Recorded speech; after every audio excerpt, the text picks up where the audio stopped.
So we're going to keep our attention on Capitol Hill, where in about 3 hours, a vote will be held to confirm Tulsi Gabbard as Director of National Intelligence. For more on this, let's welcome in Oklahoma Senator James Lankford. So good morning, Senator. I know you had some initial concerns about Tulsi, but you got there to a yes. She can only afford to lose 3 votes. I don't see 3 votes lining up as no yet. She doesn't have 3 votes lining up against her, so I think she's going to pass overwhelmingly today on it when she comes to the floor. Obviously, it'll be a very partisan vote. It is funny to be the number of folks that caught me and said, hey, Republicans were slow to be able to come on board with Tulsi Gabbard. They had lots of questions, and I laugh, and I think this is a lifelong Democrat, and RFK Jr. is a lifelong Democrat with lots of areas that we've had disagreements, lots of statements they've made negative against President Trump in the past. Of course, we should have questions and to be able to talk about it and to be able to sit down, be able to make sure everything is on the right direction. We don't want anyone sidetracking the president's agenda, and to be able to say, where are we really headed on this? So we've gone through those questions, had lots of time to be able to visit and to be able to drill down on national security issues and such. And I think she's going to pass overwhelmingly today. And we know that tomorrow the Judiciary Committee will decide if Kash Patel can move forward to the full chamber vote for FBI director. But he's now facing accusations from Senator Dick Durbin saying that he's been directing layoffs at the FBI without, of course, being confirmed yet. So Durbin cites highly credible information from multiple sources. That's what we know, and is demanding now that all of this get investigated. So what happens now with Kash Patel's confirmation? Kash Patel's confirmation moves forward as it's scheduled to. This is a distraction in the process. I would tell you, I've talked to Kash. Kash is not directing the FBI at this point. There are interim folks that are there that are in the leadership on it, and Kash is separate from that. He has not been confirmed, and so he has no authority to be able to make changes there on it, but he will be confirmed.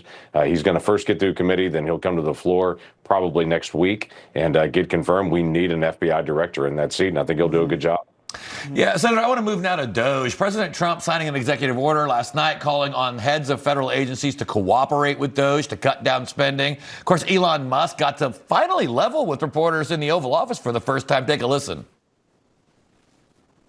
If money is spent badly, if your taxpayer dollars are not spent in a sensible and frugal manner, then that's not okay.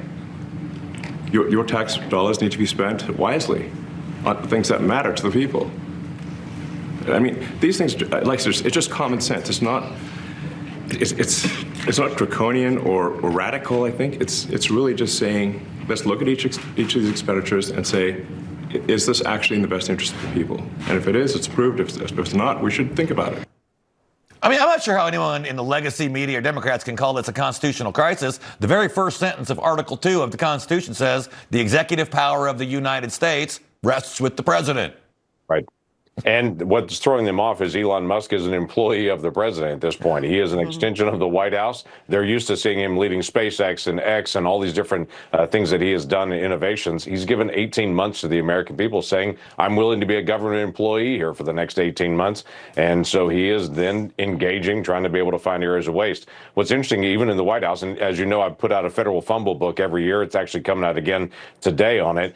This book, actually, we identify areas of waste on it. One of the areas that Elon Musk mentioned yesterday was about the federal retirement system. That's something we actually outlined 5 years ago in our federal fumble book, saying this is an area that's serious. We've got to be able to take a look at.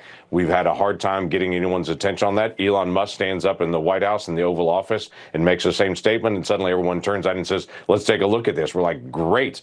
These are problems that are known, that are out there. We know that 17 of our agencies have less than 25% of people at their office on it. Tons of empty office space. We know there was $2 billion that went to the Taliban after our withdrawal. We know that there's $1 billion in subsidies of American tax dollars that went to a Chinese solar company. These are all areas that Americans would say, why did that happen? Make it stop. It's a reasonable conversation to say, let's make it stop. Yeah, the list goes on and on. I want to talk about your new federal fumbles, the 8th edition of this series of yours. And some of the findings, you just mentioned a few, they're truly shocking. I mean, you mentioned the $2 billion in assistance to Taliban leaders, $400 billion in pandemic payments that were improperly dispersed, $15.7 billion to maintain federal buildings. And as you said, with only 25% of the capacity used, a fumble sounds like an understatement of what we've been seeing here, Senator.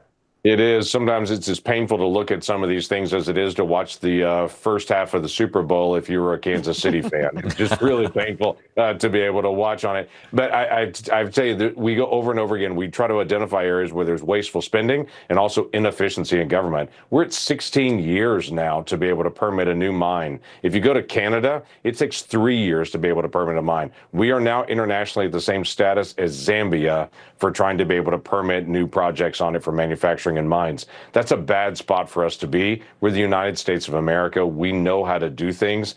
We just have a government that's slowing down the economy, and we've got to be able to fix that. So whether it's wasteful spending or whether it's too much government that's actually slowing down our economy, we need to be able to fix those. So we identify those in this federal fumble book, as we always do, and say these are reasonable things that are not partisan. I think almost every American would say that's wasteful. We need to be able to stop it.